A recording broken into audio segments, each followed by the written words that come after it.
selanjutnya kami akan masuk ke sesi tanya jawab. Mungkin ada beberapa pertanyaan karena kita sudah mepet waktunya. Mungkin saya akan bacakan dulu pertanyaan yang ada di room Q&A. Pertama yang ditujukan kepada Bapak Heru Prasetyo dari Ibu Anindita, Unpar Bandung, terkait dengan pandemi COVID-19 saat ini, persyaratan dan peralatan apa saja yang harus ada pada fasilitas kedokteran nuklir selain HEPA filter dan ruangan dengan tekanan negatif. Terima kasih. Mungkin bisa dibantu Pak Heru. Ya, baik Pak. Ya ini memang COVID ya agak susah ya. Jadi kalau terkait proteksi radiasi sih di masa COVID tidak ada bedanya. Tapi yang paling penting selama pandemi ini setiap pekerja itu menggunakan APD yang sesuai ya untuk pencegahan dari penularan COVID seperti itu. Tapi kalau saya rasa sih kalau teman-teman dokter nuklir kan di kedokteran nuklir kan sering bekerja dengan sumber radioaktif ya. Teknik pencegahan kontaminasi yang ada di kedokteran nuklir itu sebenarnya sudah mendekati dengan cara kita melindungi diri dari COVID. Ya. Terutama contohnya kalau kita bekerja iodin ya, kan kita kan harus pakai masker, harus menggunakan masker, terus ada hand glove, ya terus kita nggak boleh pegang sana sini. Nah itu konsep seperti itu selama pandemi COVID itu diterapkan juga pada saat kita menangani pasien. Jadi pada saat pasien datang kita tangani, ya kita harus menggunakan protokol yang sama karena kalau bayangan saya sih COVID itu sama aja dengan zat radioaktif, sama-sama nggak kelihatan bisa masuk gitu. Ketahuannya kalau kita udah masuk gitu. Seperti itu. Jadi ya untuk COVID ya paling kita harus melindungi dengan APD yang sesuai. Itu aja sih Pak. Nggak ada persyaratan khusus. Nah, yang penting pasien juga harus ini pengalaman kita di klinik PT KMR juga. Jadi pasien-pasien yang kira-kira ada potensi bahaya kita pasangi proteksi yang memadai. Jadi dia nggak meningkatkan potensi penularan ke pekerjaannya. Jadi kita kasih masker, kita kasih baju khusus gitu seperti itu. Jadi lebih ke arah proteksi. Terima kasih Pak Heru Prasetyo atas jawabannya. Ini ada satu pertanyaan untuk Dr. Andi Saguni, masih ada di forum ya? Sudah live Pak. Sudah live. Oke, berarti kita lewatin saja. Kemudian ada pertanyaan juga, mungkin untuk Pak Heru juga nih. Alat yang dipergunakan untuk memantau dosis radioisotop yang diberikan pada pasien setelah pulang. Berapa lama masa lifetime itu terkait dengan keselamatan keluarga pasien? Jadi pertama ditanyakan alat apa yang digunakan untuk memantau dosis radioisotop untuk pasien yang dibawa setelah pulang dan berapa lama masa lifetime mungkin sisa radiasi yang ada di pasien. Mungkin bisa dijawab Pak Heru. Iya, baik Pak, terima kasih. Jadi gini, kalau ada pasien di kedokteran nuklir yang kita suntik ini kita ada dua kategori nih. Pasiennya itu pasien yang menggunakan ikuti terapi atau ikuti pencitraan diagnostik itu ya. Seandainya pasien itu pasien pencitraan diagnostik, untuk pasien PET atau pasien SPEC ya, sebaiknya menggunakan alat ukur kontaminasi. Jadi alat ukur itu macam-macam.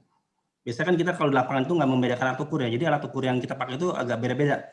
Kalau kita ingin mengukur paparan pasien di kedokteran nuklir, kita menggunakan alat kontaminasi meter. Jadi alat yang bentuknya seperti yang tapaknya lebar gitu, bukan surfometer. Nanti dari situ kita bisa mendeteksi kira-kira dia cacahannya berapa gitu. Nah itu alat yang itu dipakai untuk mendeteksi berapa besar zat radioaktif yang masih ada di pasien, di tubuhnya dia. Nah setelah kita ukur pakai itu, kita biasanya dari regulasi Bapeten, dia hanya mengatur berapa banyak dalam satuan paparan. Jadi ya kita ukur lagi dengan surfometer pada jarak-jarak 1 meter, jarak-jarak tertentu itu berapa. Saya nggak tahu regulasinya berapa, kalau nggak salah 2,5 mikrosievert per jam ya, atau lebih rendah, atau 0,2, saya lupa, 2,5 atau 0,2, mungkin nanti Pak Muklis bisa nambahkan. Nah kalau udah di bawah itu pasien bisa pulang, tapi sebelum pulang pasiennya itu harus diedukasi dulu. Dia pulang itu dia harus misah tempat tidurnya, tidak boleh main dengan anak, tidak boleh satu tempat tidur dengan istri. Kira-kira sampai, kalau di Batan sih kita kalau ada kontaminasi gitu kita hitung sampai 7 kali waktu paruh ya. Kalau waktu paruhnya 7 jam, berarti 7 kali 7, 49 jam. Kalau waktu paruhnya cuma 30 menit, ya 7 kali 30 menit gitu. Kira-kira seperti itu. Nah, itu kayak pasien kena penyakit COVID aja, dia harus diisolasi, nggak boleh kumpul sama keluarga. Kalau pasien terapi beda lagi, dia harus benar-benar diisolasi sampai sekitar 4 hari ya kalau pasien terapi iodin ya, di rumah gitu. Ya, Itu, Pak. oke, terima kasih Pak Heru. Satu lagi mungkin ada pertanyaan untuk Bu Wida. Ini dari saya nggak tahu dari mana. Boleh tahu di manakah posisi siklotron Inuki di Jakarta? Ya, silakan Bu Wida.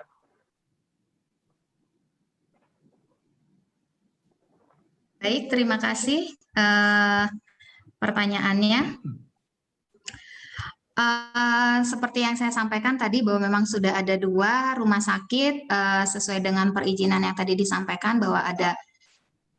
Halo, kedengaran Ya, suara ya, saya silakan. enggak, Pak? Jelas. Oh ya, 2 rumah sakit existing sudah mempunyai sikloton, yaitu rumah sakit dari Gading Pluit maupun rumah sakit Darmais dan rumah sakit Siloam.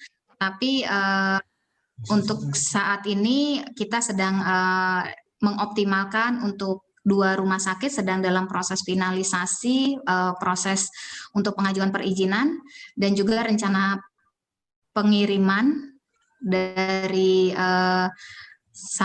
mengoptimalkan fasilitas untuk FDG ini dimanfaatkan di rencananya ada 2 rumah sakit, tapi yang akan berjalan dalam waktu dekat di 1 rumah sakit yang ada di Jakarta. Begitu, Pak. Oke, terima kasih. Ya, terima kasih Bu Wida. Kemudian saya akan mempersilahkan salah satu, mungkin ada satu dari audiens yang mau langsung bertanya langsung. Silakan melakukan raise hand di Zoom. Kalau ada yang akan bertanya langsung ke panelis, saya persilahkan. Silakan raise hand. Baik, saya akan bantu. Ya. Ya, baik para attendee yang ada mau ditanyakan, silakan untuk raise hand. Mungkin sambil menunggu yang raise hand, ini sudah ada Ersinta. Silakan. Ersinta, ya. Oke.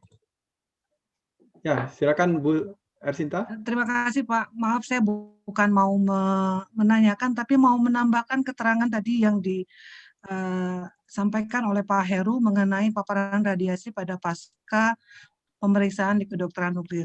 Saya izin kalau boleh menambahkan, saya tambahkan, tapi kalau tidak berkenan nggak apa-apa. Maksudnya saya mau menambahkan informasinya, Pak. Silakan, Bu. Oke. Terkait pasien itu, pada pasien pemeriksaan diagnostik, itu tidak perlu dilakukan isolasi, pasien boleh pulang, karena kami juga mengacu kepada ICRP dan dari aturan Bapeten juga diketahui bahwa pada pemeriksaan dengan menggunakan yodium, laju paparan pada jarak 1 meter dengan dosis 30 milikuri, laju paparan 7 milironsen per jam, itu sudah dianggap aman untuk lingkungan.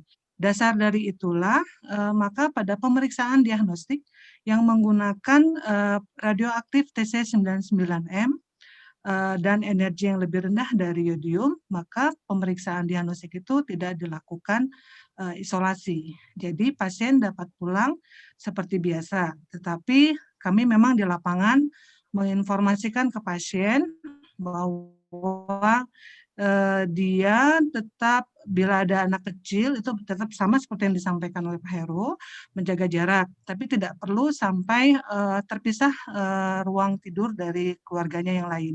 Dan dia kalau misalnya buang air kecil di toilet, kita menganjurkan untuk memflash lebih banyak dari biasanya.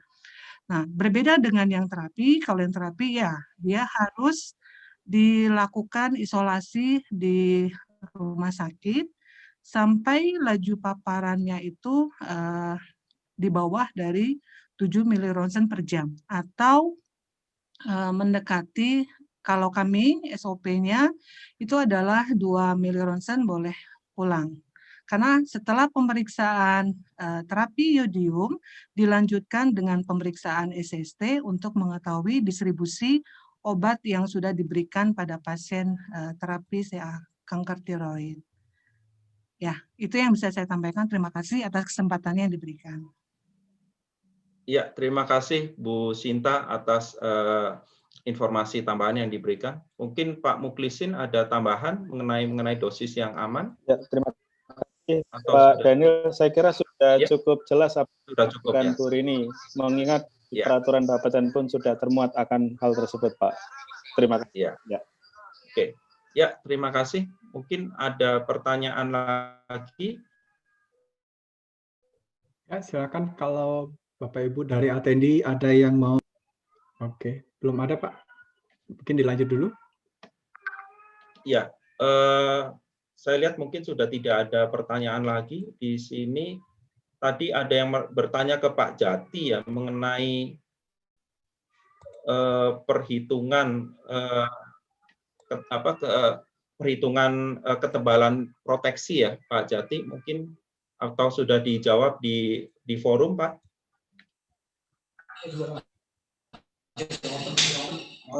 Sudah saya jawab di forum, Pak. Sudah jawab ya, oke.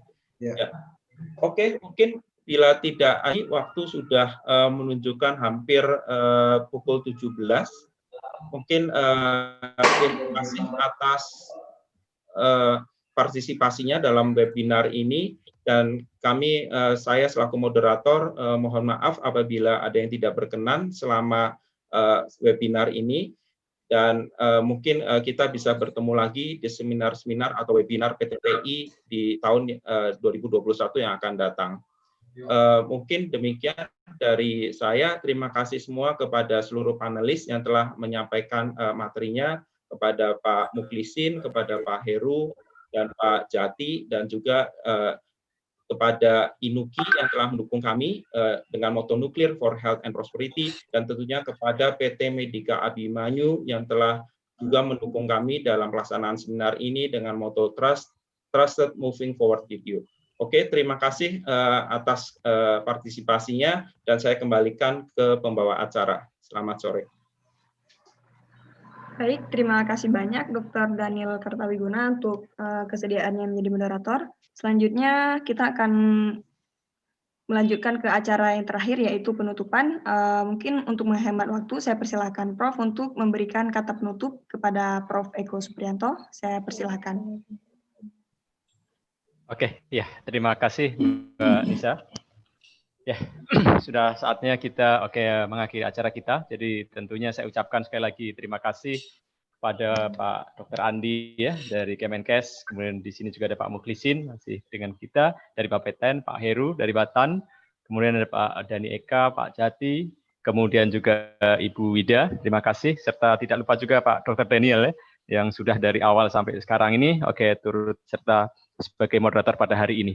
Kemudian juga saya lihat masih lebih dari 90% partisipan yang dari awal sampai sekarang ini masih mengikuti. Jadi saya apresiasi kepada partisipan dan juga kepada panitia dan panelis yang memungkinkan acara ini berjalan lancar. Jadi hari ini tadi kita sudah belajar ya seputar perencanaan pembangunan sarana dan prasarana radioterapi dan kedokteran nuklir. Tadi mulai dari regulasinya, konsepnya, beberapa pengalaman dan contoh teknologi yang ada, beserta bagaimana dukungan dari Inuki dan perusahaan engineering konsultan tadi. Ya, semoga apa yang kita peroleh hari ini dapat bermanfaat untuk meningkatkan peran radio nuklir ataupun kedokteran nuklir dan radioterapi untuk pasien. Kemudian jika masih ada pertanyaan, tadi mungkin ada beberapa yang belum bisa ditanyakan pada hari, silahkan bisa ditanyakan lebih lanjut melalui wadah komunikasi yang kami ada, melalui warung konsultasi yang disediakan di website kami, ataupun bisa juga melalui email ataupun cara lain yang ada. Kemudian bahan-bahan presentasi juga akan nanti diperoleh melalui website tentunya, dan akan diinformasikan mungkin ke depan aplikasi ZRI akan kita. Kemudian untuk sertifikat nanti juga dapat di-download melalui web. Setelah nanti akan diinformasikan oleh panitia. Nah, jadi demikian mungkin tidak lupa atas nama seluruh panitia, pembicara dan pengurus PTPI, kami mengucapkan permohonan maaf bila ada sesuatu tadi yang kurang berkenan. Semoga kami bisa menjadikan seminar lebih baik lagi di masa yang akan datang. Demikian. Sekali lagi semoga Bapak dan Ibu dapat memperoleh manfaat seminar hari ini. dan semoga kita bisa bertemu dalam seminar berikutnya. Akhir kata, saya ucapkan wabillahi taufiq wal hidayah. Wassalamualaikum warahmatullahi wabarakatuh. Selamat sore, salam sejahtera untuk kita semua dan semoga kesehatan selalu bersama. Demikian, jadi seminar ini saya dengan resmi saya tutup. Terima kasih. Terima kasih. Ya, Lisa untuk foto session. Terima kasih banyak Bapak Ibu semua. Ya, Mohon ditunggu sebentar, ada foto session. Jadi mungkin untuk bapak-bapak, ibu-ibu semua yang di panelis harap menyalakan kameranya karena kita akan mengambil dokumentasi session. Untuk host mohon dilepas video saya belum bisa buka video. Pak Jati belum bisa share video. Oke. Sudah Pak?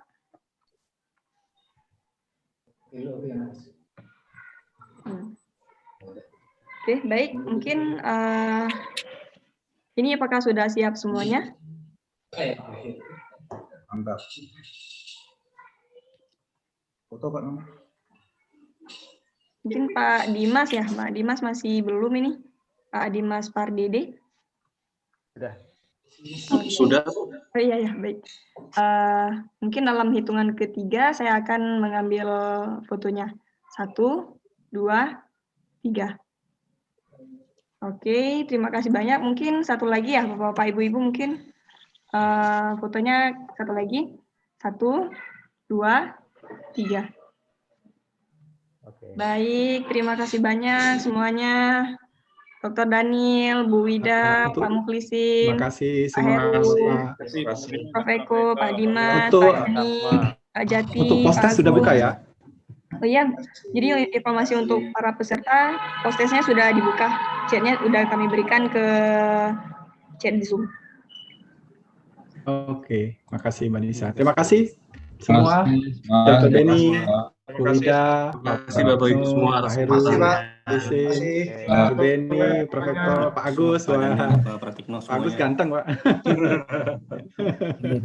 Izin Pak. Pak Jati ya, sama Ya, terima kasih, Pak. Terima kasih ya Pak Dani. Terima kasih, Pak. Oke, Pak Setio ya. Pak Setio masuk dari jalur ini ya Pak, jalur ini ya, masyarakat. Nggak sadar langsung klik. Oke, besok ada pertemuan Pak, ada pertemuan